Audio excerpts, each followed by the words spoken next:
listening to the Lutheran Ladies Lounge podcast. I'm Sarah. I'm Erin. And I'm Rachel. Today is a Rachel's Trivia Challenge. I'm excited. I hear this is a huge topic. It is a huge topic. I should have realized this when I proposed it and we put it on the calendar, but I did not. And as a result, I've been having trouble all week keeping this topic within its designated boundaries. That topic is the history of women's education. Yes. Okay. So the genesis of this episode actually comes from my own youngest two daughters, actually all three of them, but the youngest two especially. They have been homeschooled for the last number of years. They're both very artistic, both very domestically minded, and we all love watching Jane Austen films together. Yep. And I started to notice a look of jealousy in their eyes at some points as they looked at the lifestyles of these ladies and the educations that they had to prepare them for these lifestyles. And finally, one of them just sort of asked, "So you mean they got to just learn reading and writing and music and dancing and art and embroidery and etiquette? No fair." Because, of course, these are all things that the girls love. If as a child who grew up in a world still very heavily influenced by second wave feminism, I was shocked and appalled by this statement. I was like, you, dear daughters, would willingly give up like 2 centuries of progress in gender equity so that you could swap out calculus for country dancing in your curriculum? I mean, I would do that too. No. As soon as I started thinking about it, I was like, wait, that's not an irrational desire, actually. School. And so ever since that conversation, I'd been sort of like watching out.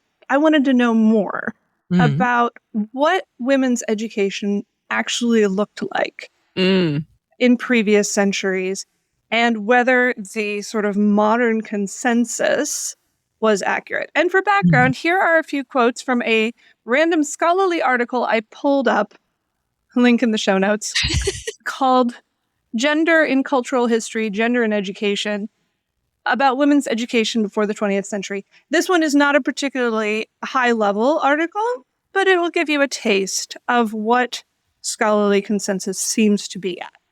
Just a couple of snippets. Initially, women up to the 16th century were non-existent. Their voice and speech repressed and never heard. Women were treated as wives and mothers in the house without any other role. For many decades, women could not acquire an education, and it was obligatory to stay at home. Skipping forward, consequently, educational opportunities for women were scarce, and access to schools and universities was often restricted or denied. Now, I'm not saying that's wrong. I do think that history shows that women's educational opportunities were very different in previous centuries. And yet I'm not sure it tells the whole story. Okay. And so we're going to look into some of the actual story. And by story, I mean literal stories. A lot of the questions you guys will be answering in this trivia challenge have to do with literary works, or as I like to call them, primary historical documents. Wow. Boy. All right? Because I was like, we'll just go back to the sources here. Okay. And I love literature. Oh boy. So I thought about starting this trivia challenge all the way back with Athens and Sparta and Plato and all of that. And then I was like, we're going to start where Lutherans usually start, and that is with Martin Luther and the Reformation. There we go. Okay. Yeah. Because that's really sort of the start of kind of the modern era, has its roots in this time period. Okay. So, question 1. True or false? Martin Luther was in favor of educating young women. True. I feel like this is okay, sure, true. I'm thinking of Elizabeth Crusader. It's like, how do you define educating? Is what it is. But okay, true. We will come back to that. Great little asterisk there, Erin. Yes, the answer is true. And I have here a quote from, I didn't put down the source, link in the show notes, from Luther, where he says, in order to maintain its temporal estate outwardly, the world must have good and capable men and women. Men able to rule well over land and people, women able to manage the household and train children and servants aright. Now such men must come from our boys, and such women from our girls. Therefore, it is a matter of properly educating and training our boys and girls to that end. Mm-hmm. There we go. So yes, Luther is actually one of the pioneers in education for all young people, including women. Yeah. I feel like Elizabeth Cruciger there was something in her story too about how Luther encouraged her to dig into theology and things in order to actually like be a hymn writer. But yeah, he definitely saw that roles were different, but that the call for all people to be educated in the Word of God and theology was a holy calling, and that men and women both alike should pursue it. Yeah. So that brings us right into question 2. What did Luther see as the most important subject for young women to study? Theology. Yes, sorry, I almost gave that one to you. The gospel. So in his treatise To the Christian Nobility in 1520, Luther is admonishing the nobility to set up schools so that everyone can read the gospel. And he says, and would to God that every town had a girls' school as well, where the girls would be taught the gospel for an hour every day, either in German or in Latin. There we go. Yep. Learn the Bible, y'all. Learn the Bible, yep. So what subjects did Luther seek to de-emphasize in education? He actually was in favor of enhancing some subjects and de-emphasizing other subjects, because Luther had been through a rigorous education system. That's true. Himself. For women or in general? In general. Oh, okay. Math. Actually, you're right. That was, he called it out particularly. Wow. I mean, you can't build bridges without engineers, though, so that would be a bit of a problem. But So, okay. I don't what were the subjects then? I would think they would still do history. So, is science a subject that he would de-emphasize? No, I mean, he would sort of probably include that in some of these other subjects. But more generally, math in particular, but more particularly, job training. Oh. Because parents then, as now, saw the point of education as preparing their children to be useful and make money. Yeah. Okay. And Luther, well, I've got 2 quotes here that basically say it all. One of them says, every community, especially a great city, must have in it many kinds of people besides merchants. It must have people who can do more than simply add, subtract, and read German. That's true. And then later on he says, God has given you your children and the means to support them, not simply so that you may do with them as you please or train them just to get ahead in the world. That is from his Sermon on Keeping Children in School, 1530. So he saw education as essential for all children, boys and girls. But he said, parents, I know that your basic instinct is to simply be preparing your children for their jobs, but you have a higher calling. And the purpose of education has to be the gospel, just as every other aspect of life. Interesting. So keep that content in mind as we go through this quiz, because Luther's opinions will be challenged in one or two parts. Okay. But while we are in that era, the Renaissance and Reformation era, let's ask another question about the women of this day. Question 4, true or false? Shakespeare's heroines were illiterate. And I'm going to go with false. All right, Sarah says true. Aaron says false. Aaron, I'm going to give this one to you. And I will provide one example from my favorite Shakespeare play, Much Ado About Nothing. Right at the end, while the families and friends are getting Beatrice and Benedict together against their wills. And Claudio says, and I'll be sworn upon it that he loves her. For here's a paper written in his hand, a halting sonnet of his own pure brain, fashioned to Beatrice. And Hero replies, "And here's another, writ in my cousin's hand, stolen from her pocket, containing her affection unto Benedick." There we go. Mm-hmm. So here we have proof positive that Shakespeare's ladies not only were able to read and write, but to write poetry. Mm-hmm. Yeah. Mm-hmm. And so that sort of, there were a lot of illiterate people in those ages, men and women, but it was not necessarily the default in all circumstances. Okay. All right, let's fast forward and jump across the ocean to America in the colonial times for question 5. Which early American poet showed the world not only that women could and should be educated, but that Black women in particular were far more intelligent than society had previously acknowledged? I do not know. Knowledge of poets is very small. Okay, fine. I'm sure there are listeners out there who are like screaming at their phones right now. I know it. For all of you out there, it's Phyllis Wheatley. Oh, okay. Tell us more. I do love this story. So Phyllis was brought over forcibly from Africa as a young child and was purchased at a slave auction by the Wheatley family in Massachusetts. This was before Massachusetts outlawed the slave trade. And she was actually, the slave trader offered her at a discount because she seemed sickly and he thought she would not live very long. This is a cruel world. That's terrible. But Phyllis's life began to change soon after that because the family was kind to her. And they quickly realized that she was intelligent. And then, rather than stifling that, the entire family, including their son Nathaniel and daughter Mary, who apparently had been educated, participated in educating Phyllis, teaching her not only to read and write, but a number of other subjects. So that brings us to question 6. Can you guess any of the subjects in which Phyllis Wheatley was educated and showed precocious promise? Precocious. Music? No, that's not on my list. Intriguing, though. That was a nice idea. Yeah. So most frequently went hand. I don't literature. Yes. British literature, particularly Milton and Pope. Okay. Art? No.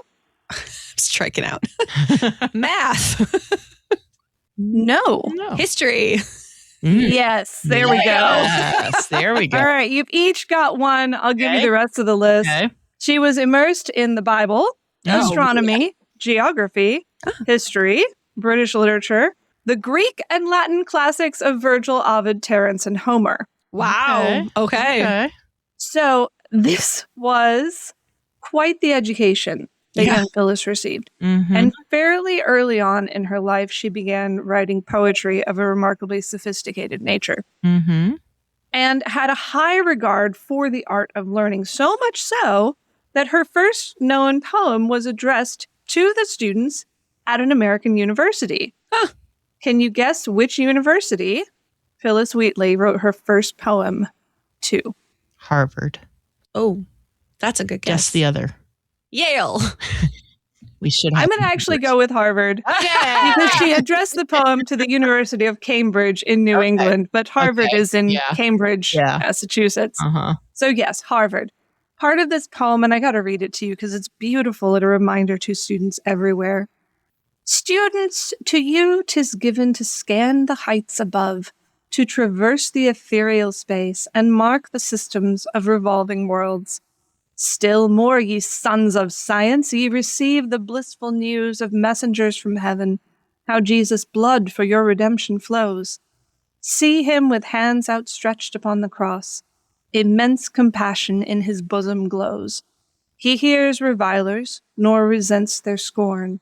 What matchless mercy in the Son of God. And the poem goes on from there. Wow.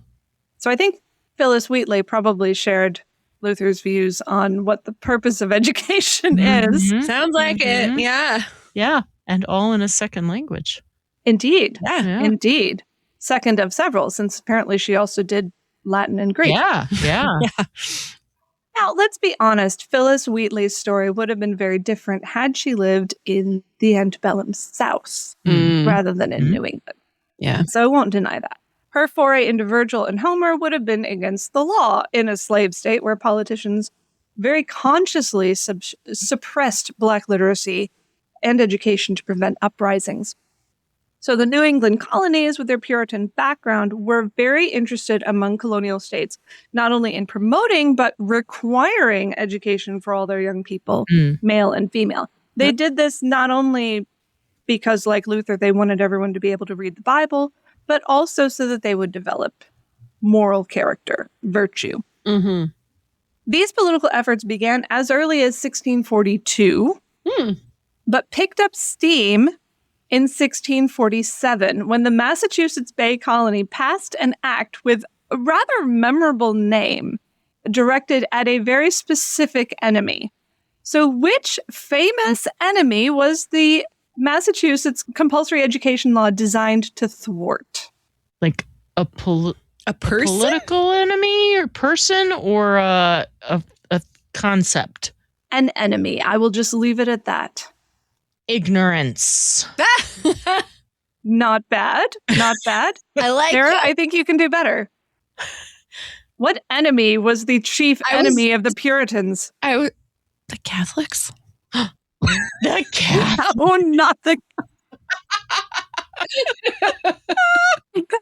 I mean, that was an enemy, but... The king? No. Go deeper. More evil. The devil? Yes. The devil. Wow. So this law is now known by the moniker, the Old Deluder Satan Act. Wow. Okay. And I'll read a few lines from it and you'll get the flavor for it. It being one chief project of that old deluder Satan to keep men from the knowledge of the scriptures, as in former times, by keeping them in an unknown tongue. Take that, Catholics.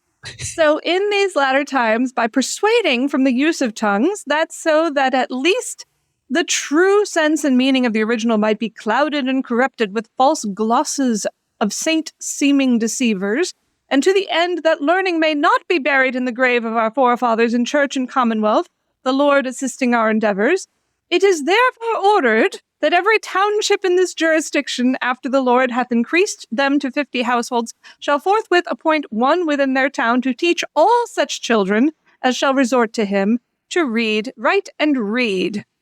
So, Okay.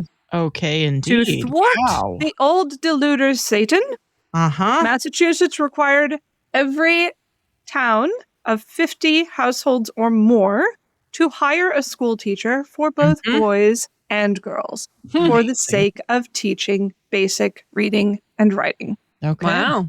Yeah, it was a thing. We don't have laws like that quite anymore. I mean, we have laws like that, but not with that language. No. Not usually focused on Satan. No. Not usually. Not usually. Not overtly. Mm-hmm. Okay, we're going to pop back across the ocean, get back in your sailing ship, and head back to merry old England for a few questions and see what light the great ladies of British 19th century literature can shed on the question of exactly how educated women in the past were. Starting with the Regency period and one of my favorite novels of all time, Jane Austen's Pride and Prejudice. Yeah. Perhaps the movie that started this entire conversation going. That's appropriate. In one memorable scene in this book, which many fans can quote by heart, I can see a few faces in the ladies' lounge that are lighting up right now. Elizabeth Bennet, Mr. Darcy, Mr. Bingley, and Miss Bingley are discussing the end result of the ideal female education, the accomplished woman. So here's your question. Can you name any of the skills and abilities that are highlighted in this conversation as belonging to an accomplished woman? That is, one who has been properly educated for life. Needlework. Okay. Yes, we'll include that. They mention explicitly covering screens and netting purses. I think netting purses would count as needlework. Mm-hmm. Mm-hmm. The piano. Yeah. Yes, music is included. Mm-hmm. Mm-hmm. Reading of some sort? Literature? Yes, that's the last thing on the list. Darcy adds this at the very end. He says, to all this, she must yet add something more substantial in the improvement of her mind by extensive reading. Mm-hmm. Art. Watercolors. Yes. Okay. Yes, drawing is listed. Yep. Dancing. Yes, very good. Yes. There we go. Very good. All right, we've got a couple that you missed, but you probably weren't going to get them anyway. So this starts by Mr. Bingley praising all the young ladies who are so accomplished because they all paint tables, cover screens, and net purses. Mm-hmm. And Elizabeth and Miss Bingley say, well, no, there's a little bit more to it than that. Mm-hmm. And Miss Bingley goes on and says, no one could be considered accomplished who does not greatly surpass knowledge of music, singing, drawing, dancing, and the modern languages to deserve the word, by which they usually meant at least French and Italian. Yeah. Yes. Okay. Not French, Italian, and German. All Yeah. right. So you've music, singing, drawing, dancing, and at least 3 languages. Okay. Yep. And then she says a certain something in her air and manner of walking, the tone of her voice, her address and expressions. Yes. So comportment, Yeah. deportment, rather. Yes. Etiquette. Elegance in general. Mm-hmm. Yeah. And then Darcy adds the improvement of her mind by extensive reading. So how many ladies do you know today who can speak French, Italian, and German, and play music, draw, sing, dance, and read a ton? As Elizabeth said, I'm marvel that you know even one. Right, indeed. No, the standard is hard. The standard is hard. It was hard to meet then and hard to meet now.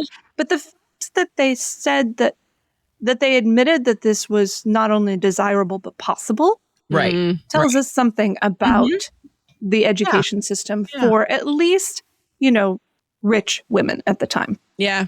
It's a nice fine arts education. It is. I would love that.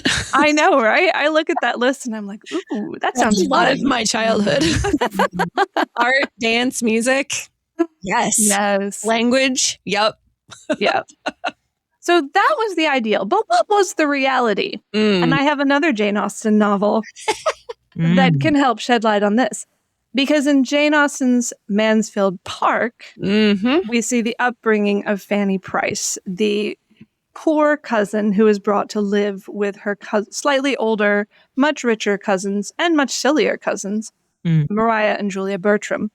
And early on in the book, we see Maria and Julia complaining to their aunt about idiotic Fanny is, that she had not learned all that they had already learned from their governess by the age of 12 and 14. I believe they're 12 and 14 when the book starts. And Fanny is just 10 and she doesn't know any of this. So can you guess any of the things that these girls who are being raised simply to be ornaments have learned by middle school? French.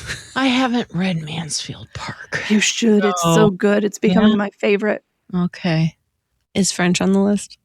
It actually isn't. I'm sure it was included in their education, but it's not on this particular list. Okay.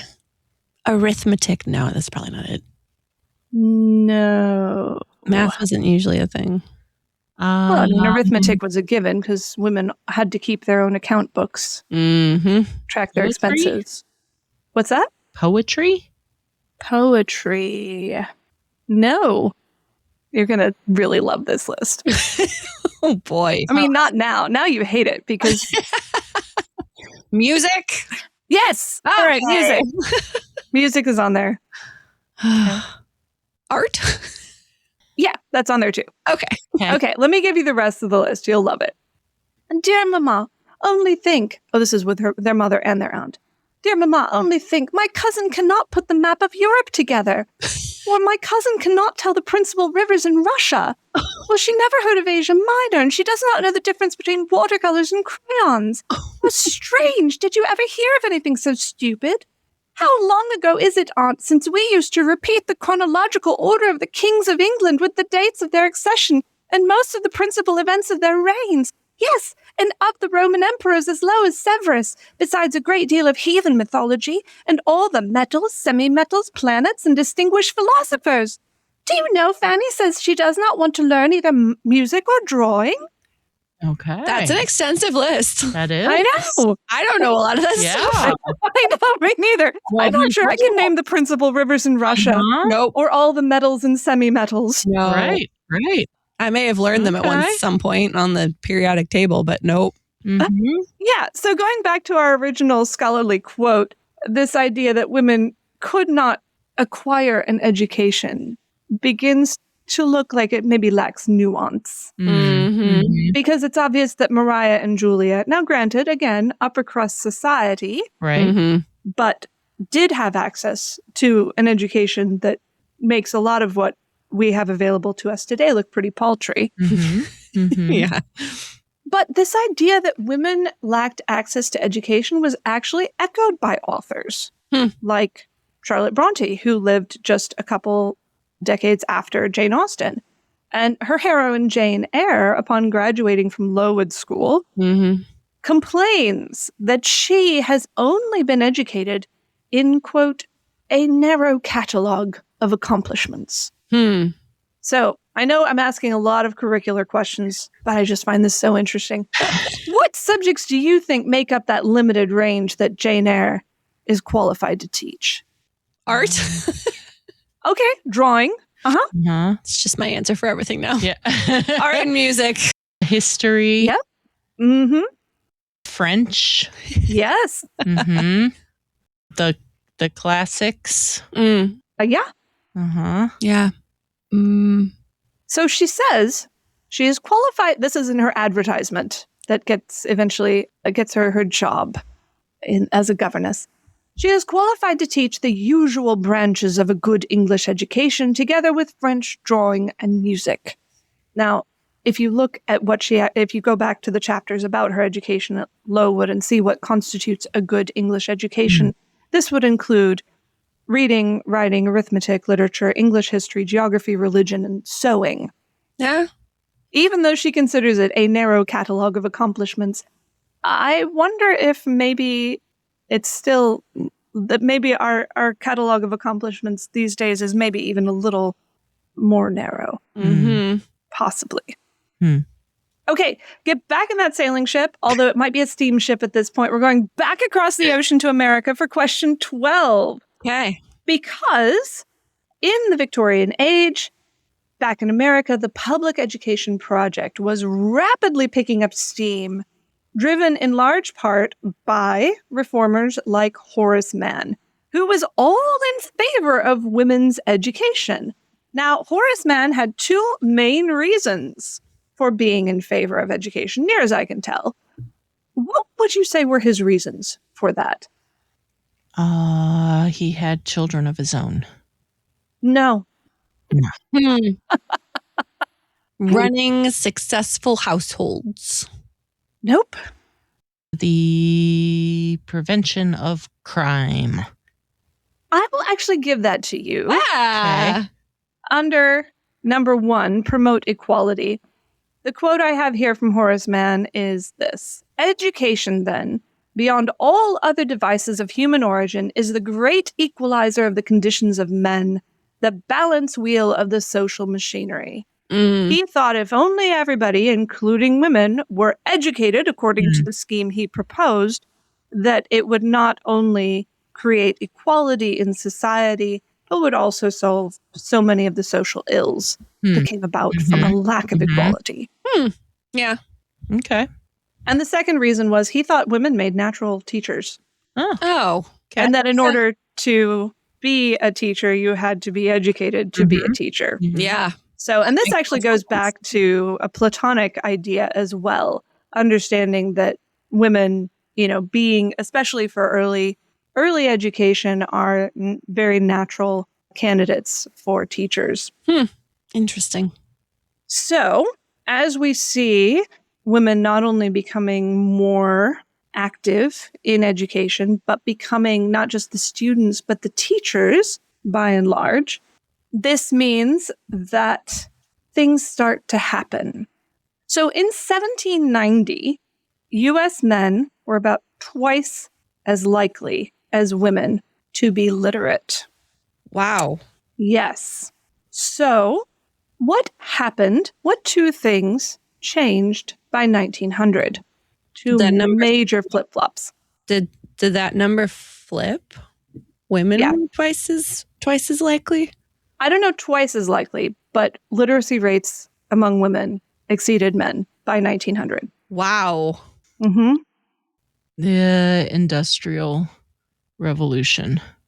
That does play a role in all of this, specifically in the shift of education back away from the cultivation of moral virtue, which had happened after Luther's time and the Puritans, and also slightly away from the project of the American Revolution to create good citizens. Yeah. But of course, the Industrial Revolution really changed things in a more utilitarian direction. Yeah. We need useful people. Yep. Not just virtuous people. Mm-hmm. But what also changed by 1900, and I was astonished that this date was so early, there were more females than males in American high schools. Really? Well, Right. That's sort of what I meant by Industrial Revolution. I assume men were going to work. Okay, yes. Point to Aaron. Going to school Yeah. and factories and that sort of thing. Men were more likely to leave education for the workforce, as my grandfather himself did, being done with school and working full-time in a sawmill in the 1920s by the age of 14. Wow. Yeah. So another movement started happening.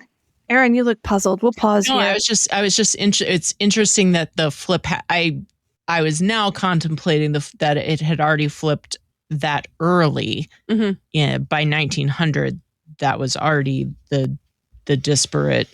That was just what was. And there were also many more female teachers by that time as well. Yeah. And we'll get to that in a little bit. Another thing that also changed around this time, because up until this point, despite Luther saying every town should have a school and the Puritans with their old Deluder Satan Act, formal education had always been voluntary. Even if it was free, it was not compulsory. Yeah. But as the progressive movement took hold in America in the early 20th century, the desire to make the world a better place, this is the progressive project, make the world a better place, whether the world wants to be a better place or not, led to the spread of compulsory education laws in the U.S. states. So we're going to play hot and cold here while we're talking about this shift from voluntary to compulsory education. Okay. By what year had all 48 U.S. states passed school attendance legislation? Give me a number and I'll tell you if you're hot or cold. 1930. Cool. Okay. I'll go next, and that way we'll know which way to go. 1947. Colder. Okay. 1925. Warmer. Oh. Okay. 1912. Warm. About the same amount of warm. 1920. Warmer still. 1918. Yes. Hey! Arithmetic. By 1918, all the states currently then in the Union, Alaska and Hawaii, had passed school attendance legislation. Although until the 1930s, many were unsuccessful in enforcing these compulsory schooling laws. And they applied to both boys and girls. No one got a pass. The 1930s were the time when they sort of finally kind of sorted it out a little bit with the Amish, but that would come back later. The quote I have here says, as the population increased and as the demand for well-trained labor grew, the bureaucratic machinery for enforcement was created. Doesn't that sound utopian there? Yes. Yup. Yes. Straight out of 1984. Yes. As a result, coeducational boys and girls public schools proliferated but they were not universally loved. We're going to go to another literary work here. Betty Smith's 1948 novel, A Tree Grows in Brooklyn, at which she looked back on her childhood in the, early 1900s. And her heroine, Francie, in this slightly autobiographical novel, says that there is only one adjective to describe the public elementary school that she attended for her first couple of years. Can you guess the adjective, or guess an adjective, and I'll tell you how close you are. I'm going to go with harrowing. Oh, harrowing. I like that. Unless Sarah can come up with a better one, you might be as close as we get. You're in the right zone. I don't know that I can make a better word than Aaron. Really, word I was thinking of is boring, which is not even close to harrowing. Oh, okay. Aaron is closer. Okay. Because the actual word that Betty Smith gives here is brutalizing. Wow. Yeah, it is. Yes. Okay. She says brutalizing was the only adjective for the public schools of that district around 1908 and 09. And the reason for this, she says, and this is probably fairly controversial, her analysis of the situation, but it's literature, so I'll share it with you here. She says teaching requirements were easy. Graduation from high school and 2 years at teachers' training school. Few teachers had true vocation for their work. They taught because no one wanted to marry them. Oh, married women were not allowed to teach in those days. Yeah. And so, she says, they spent their fury on other women's children in a twisted, authoritative manner. Oh, ouch. Goodness. Okay. Oh. Now, this is just her one author's take on the situation. But I think the sense that you get that the public schools were really intended, at least at this time, they were intended to make the world a better place. Yeah. But that they didn't necessarily always achieve that goal. Yeah. Certainly not for the lower income children who were required by law to show up every day for hours a day. And the schools, of course, by this time had completely given up the notion that schooling had anything much to do with religion. There was still some prayer in public schools, but it was meant pretty much for making the kids be good, not for sharing the gospel with them. Yeah. And of course, not every school of the time was a brutalizing experience. Francie herself later in the novel changes schools and ends up at a place that is much, much healthier for her. And Lutheran schools. Yeah. Then and now continue to offer a loving gospel-soaked alternative to some of the worst aspects of this compulsory public education movement. And I know out there we have many godly, loving public school teachers and families. And this is not to denigrate your experience at all. Simply to say that we're also grateful that for the families that need alternatives, that alternatives do exist. Yeah. And this brings me to one of my favorite questions on this quiz, which is, which pioneering Lutheran school teacher was the only woman to have founded a school in the Concordia University system? Rosa Young? Rosa Young! Yes! Yay! Rosa J. Young, she helped establish Alabama Lutheran Academy and College in Selma, which later became Concordia College, Alabama. She served as a professor there until 1961, and the college that she started remained open until 2018, educating generations of pastors, teachers, and just wonderful Lutheran adults. So, yeah, very grateful for that great moment in the history of women's education by and for women. We do love Rosa J. Young here. We do. So good. So to bring things home, and I realize I never get this many questions all at once. Question 17 is going to be a lightning round. Oh my goodness. Okay. A la Price is Right style. Okay? So you know how the Price is Right works. You have a an item where you have to guess the price, and you have to get as close as possible to the actual price without going over. Yeah. Okay. So I'm going to give you 3 events in recent history that have to do with women's education. And I want you to see, you get 1 guess each, who can get as close as possible to the right date without going over. Oh, okay. All right. Like, how is it, year or like date? Year. Okay. All right. Okay. That's fine. Yeah, I did not look up specific dates. Okay. That's fair. Okay. Event number 1 in the history of women's education. The adoption of Title IX, prohibiting sex-based discrimination in any education program or activity that receives federal financial assistance.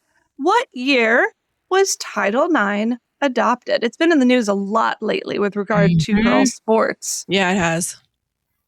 2001. All right, Sarah's is 2001.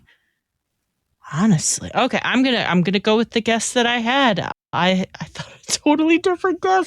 No, okay, but maybe you're ahead of it, so it'll be okay. I'm gonna guess 1976. You're both wrong. Both wrong. Because you're both over. Yeah, Wow. I know. It's in the 72. Aaron is much, much closer. It is 1972 is when Title IX was adopted by the U.S. federal government. Yeah, I should have known it wasn't 76 because, anyway. Shoot. Okay. I wasn't alive back then. I don't know. It's always existed in my lifetime. Exactly. And that's sort of the point here. Something that was after you were born. Because I only paid attention to it when I was around that time. Yeah, and I was like, I listed the date at which she became aware of Title IX. correct. Okay. Yep. Okay. This is going to be fun. All right. Number 2. Major Supreme Court decision in Wisconsin v. Yoder, which reinforced parents' right to educate their children at home for religious reasons. I said we'd come back to the Amish. Yeah, I was just going to say, is this Amish? It certainly sounds Amish. Yeah. 1995. Okay. And Aaron's making far more educated guesses than I am. I'm just picking dates. The right to educate at home.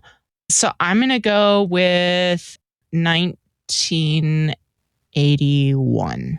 Once again, you're closer, but you're still wrong. Wow. This one was also 1972. Wow. The next one also 1972. That's far earlier than I obviously. Exactly. For me too. But it makes sense because by the time my husband was being homeschooled, beginning in the mid 80s, the legal framework was in place for it. Oh, okay. Yeah, that makes sense.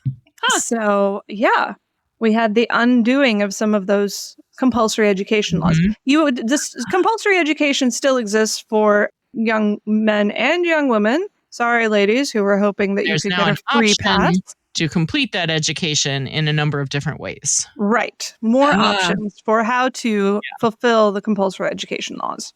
Wait, so is homeschooling not legal before then? In some states, it was not legal. Oh. I just never knew that. It's always existed in my lifetime. Which is why the Amish were such pioneers in this fight, because they said our way of life does not allow us to send our children to high school, particularly. Yeah. That's so interesting. And they were willing to fight for that. Wow. And so blazed a trail for a lot of other families looking for educational options and parental rights to be reinforced. Yeah. Go Amish. That's wow. All right. Cool. Okay. Last one in this lightning round. Not that lightning, but Price is Right. And this one, I'll give you the hint. This one surprised me. Can you name for me the year in which women first outpaced men in college enrollment? We already talked about the year they outpaced men in high school enrollment. Yeah. And we all know that there are more women than men in college these days. Yeah. When did that flip take place? I'm going to guess first this time so that Sarah isn't like, well, you're just always guessing different, undercutting me. So I'm going to go I wasn't even thinking that. You're just thinking far more than I am. I'm just throwing dates out. I'm going to guess 1992. Ah, okay. Well, now I don't know what to guess. So I go first. Is it higher or lower? The classic Price of Right thing is to go one under. I know. Right? Or one over. It's no fun, though. But in this case, I would highly recommend against that course of action. Go big or go home, Sarah. Yeah, go big. Go big. 2005. Ooh, okay. Wrong big. Wrong big. 1960. All right, point to Sarah. On the rebound. It was not actually 1960, but that was under without going over. Uh-huh. I was shocked by this. I had thought it had been in the late 90s. Mm-hmm. Yeah. For the same reason Sarah thought Title IX was in the late 90s, because that's when I became aware of it. But according to Forbes, 1979. Okay. Wow. Yeah, that women at the were a big decade for education. And for women, Yeah. I mean, but we knew that a lot of stuff happened in the for 70s sure. for women stuff. But that was, according to my source, the year that there were 200,000 more women than men enrolled in college. Okay. And that number has grown significantly since then. Uh-huh. Yeah. Yep. Huh. So, I think we've made it through the question portion of this. That sounds Except like I'm going to ask you an essay question for the end. What surprised you about anything you heard during this quiz? Other than the homeschooling thing, which I already have described as being surprised. Yes. I think maybe to an extent, the idea of, for example, the level of normal basic education, we'll say, for a gently raised young woman, we'll say, in like the 1800s, that I know during that time that was also like, it also still wasn't necessarily an option to go to the so-called university. And I don't know, the idea of the level of education, therefore it makes me like contemplate what would university education have entailed if there was already that level at the basic. I didn't say that especially eloquently, but no, that's a really good point. A short answer on us. I know. I have to think. What did university education consist of? And that would be until the middle of the 19th century, where it changed very heavily toward the sciences to, help out the Industrial Revolution. Yeah. Before then, university training was something reserved for elite white men, and it had largely to do with the classics. Yeah. Reading Greek in the original, all the philosophers, preparing them for lives of political leadership or ministry in the church. That there were the university was, it wasn't like all the men were going to university and all the women were locked out. Yeah. It was a few of the men were going to university and all the women were locked out. Most of the men were also locked out. Yeah. Right. Yeah. So that, for me, that was very eye-opening to see what the basic level of education was. And there were a couple of sources that I did not have time to include that I wish I could have. For example, in Louisa May Alcott's novel, 8 Cousins, there's a wonderful scene where Rose, the rich daughter of the family, takes it upon herself to educate her new best friend, the servant girl Phoebe, and finds out that while Phoebe can't read, she also is way better at mental math than Rose will ever be. That she has had a different kind of education. Yeah. That Rose can barely do anything around the house, and Phoebe is very capable of all kinds of work and has had to work and knows how to work, and her mind is very quick and sharp, but that she has just had a different kind of education. And that was an eye-opening thing for me. And this is something, if you are a literary lover like I am, you can pay attention to the answers to questions like this as you go about your reading historical literature. How did people actually live and think about these kinds of questions? And once you set your mind to a question, all of a sudden, bing, passages will pop up for you.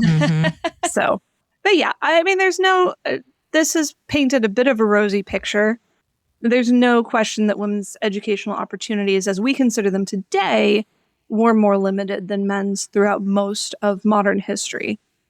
Yeah. But what I took away from this quiz, and what I kind of hope you do too, is an increased respect for how learned our foremothers actually were. To read some of the modern scholarship on the question, you would come away with the idea that women in times past were completely ignorant, that they had zero opportunity for education. And I don't think that the historical evidence really bears that out. Yeah. They studied theology, literature, languages, science, math, art, music, and of course, so many domestic arts that have fallen by the wayside today. Yeah. Jane Eyre not only learned to speak French and, teach music and drawing, but she also sewed all her own clothes by hand. I can't do that. Yeah. Aaron, I know you can, but you're like really special. It takes a long time to sew by hand. Let me tell you. Yeah. I'd love to be able to do that. And I think also I came away with a deeper respect for the fact that parents in every age are not necessarily indifferent to their daughters' educations. That many, not all, but many parents in bygone eras cared deeply about preparing their daughters for adult life. The education they offered might have been tailored to what they anticipated that adult life to look like, but they were still very invested in bringing them up. They had different objectives and priorities for their education. Luther wanted to educate girls so that they could read the Bible and believe the gospel. Yeah. The Puritans wanted to instill biblical literacy, moral character. The early Americans wanted women who would raise good citizens, because we have the right to vote now, not the women, but they can raise the sons that vote, and so they need to raise good citizens. Oh, man. The Victorians wanted women who could run a home and serve as a moral compass for society, as the men were really struggling through the Industrial Revolution. The Progressives wanted women who were prepared to contribute to the economy in some way. And today, I'm not sure what we went necessarily. That might be a subject for another podcast. So be thinking about that. What does an accomplished woman look like today? Oh, that might be a fun big question for the future. Question. Oh my goodness. Wow. No promises. I actually want to tackle that, but it is fun to mull over in my brain. If I were sitting in the drawing room with Mr. Darcy and Miss Bingley today, and we were talking about what constitutes an accomplished woman, a well-educated, well-equipped, skillful, intelligent woman in 2026, what would go on your list? That is a fascinating question. It is. Yeah. It is. I think it's just been interesting to, hear all of this. As I think, sometimes we do have this like chip on our shoulders of like, oh, women were never educated. But like, that's not true. Not true. I mean, think back to our episode on Fanny Crosby. Yeah. Oh gosh. She was blind.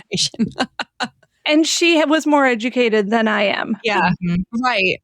Right. Yeah. We read so many stories of the women who were like the first woman to go to a certain university to do a science because the men didn't think she was smart enough. Like that, I feel like that mindset was very prevalent, but it's a lot of times it's at university level of women or married women who want to do an educational thing because they're smart and they can, and the men are like, no, you can't, but for not like really good reasons. I just don't want them to. I don't know. That's the stuff that I read, but it's that is definitely a prevailing narrative. Yeah. And I guess maybe I want to challenge that just a little bit. Yes, women's opportunities were different. That doesn't mean that they were completely ignorant. Right. Yeah. This is a topic that's interesting to me because my mom got her master's in geography in like 1970 something. I should know the date. That's awesome. And like I realized when I went to do my master's that like that must have stuck with me as a little kid. That like my mom, she's got a book of her dissertation for her master's degree, and I think it's like I remember picking it up and reading it when I was like a really small child. So like I don't know, that stuck with me. That like my mom's a smart cookie. Right. And it's so cool. And I think that must have inspired me to also like just kind of love education. So shout out to my mama. Yeah. I mean, Sarah, you are definitely an accomplished woman. Oh, thanks. And becoming more accomplished by the day. That's right. The theology. It's the theology. That's an accomplishment. It is. Well, and that's the other thing I want to take away, that I personally will take away from this trivia challenge. And that is the notion of the question that I started the quiz with, a set of questions. What is the purpose of education? And while there are many purposes to education, I think Luther was spot on. Yes, it's good to teach your kids how to add and how to read and prepare them for lives of useful service in the world, and hopefully the opportunity to be financially independent at some point. Although the way the economy is going these days, who knows? But deep down, the true purpose of education is to teach them about Jesus. Help them read the Bible, help them understand it, and build faith that comes by the word of God. And so as a home educator myself, I like to, it really is liberating to realize, okay, of all the objectives that I have before me, this is the main one, and I really can't lose track of that. So giving thanks for all the faithful mothers and fathers of years gone by who have taught their daughters or hired people to teach their daughters to read and introduce them to the Word of God, that we can keep passing that legacy of faith on to the next generation. All right, I think it's time for me to be done talking. But thank you all again for playing. This has been fun. Yeah. I always love quiz days. I learn things. It's great. Yes. Ladies, if you want to answer that big question that we have broached about what an accomplished woman in this year would be, well, you can certainly answer that question. It may or may not show up as a future episode. We'll see how daring we get in the future. This one took guts enough. Come on. Yeah, that would definitely be creating our own drama if we wanted to answer that question. But anyway, tell us what you think.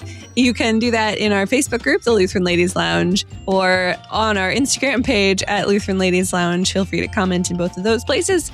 You can find all of our episodes at kfuo.org/Lutheran Ladies Lounge, or on your favorite podcasting app, or on the KFUO radio app. You're listening to the Lutheran Ladies Lounge podcast. I'm Sarah. I'm Erin. And I'm your quiz mistress, Rachel, who is not as accomplished as I would like to be, but I'm working on it. I would love to speak French. That would be great. I know, right?